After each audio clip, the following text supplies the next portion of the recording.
In recent years, car makers have touted electric technology as the long-term replacement for fossil fuels. But as we know, issues still surround range anxiety and recharging times. Well, behind me is an alternative solution. Hyundai has introduced the first ever hydrogen-powered prototype to Australia. Let's see what it's like. On a global scale, hydrogen fuel cell technology has been in development by car makers for several years. But this is the first sign of real progression in Australia. Hyundai has spent an estimated $1 million in getting an iX35 fuel cell engineering prototype into the country, as well as an accompanying hydrogen refuelling station. As the name suggests, the fuel cell vehicle is based on the regular iX35. It emits only water vapour, which is generated from hydrogen mixing with oxygen to create the necessary electricity to power its electric motor. The motor produces 100 kilowatts of power and 300 newton meters of torque and can travel up to 594 kilometres on a full tank of hydrogen. So I'm joined today by Scott Naga, who's overseeing the development of this project in Australia. Scott, I guess the first thing is it feels pretty much like any other iX35 inside the cabin. Yeah, it's just like a normal car. There's all the comfort and creature conveniences that a normal iX35 has, except it's emission-free motoring. What was the big strategy behind this car? Why did you want to get it out to Australia? Oh, I'm just passionate about technology, and we've got a vehicle here that we can rely on a domestic fuel source. We're not having to rely on oil from overseas, so we can make the fuel on site. We can use solar panels and water to make hydrogen, and the only thing out the exhaust is water vapour. Tesla's sort of really changing electric cars as we know them, but there are still issues around range anxiety and charging times, but you don't really get that with this car, do you?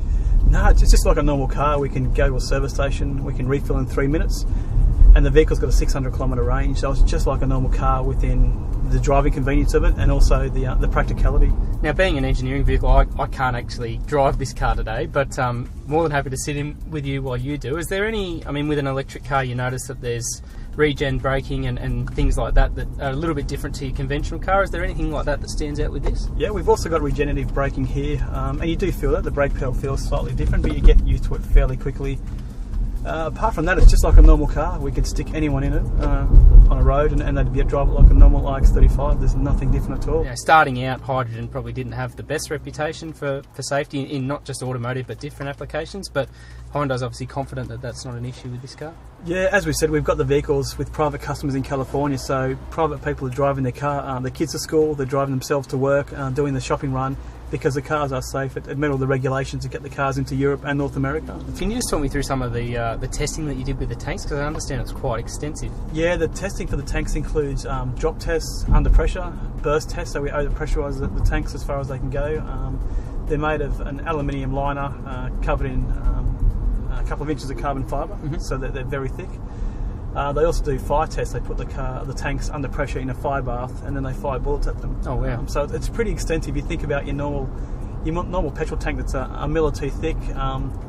It doesn't take much to rupture a normal petrol tank in a vehicle. Yep. These tanks, you're going to struggle to do that. It doesn't matter what you do to the car.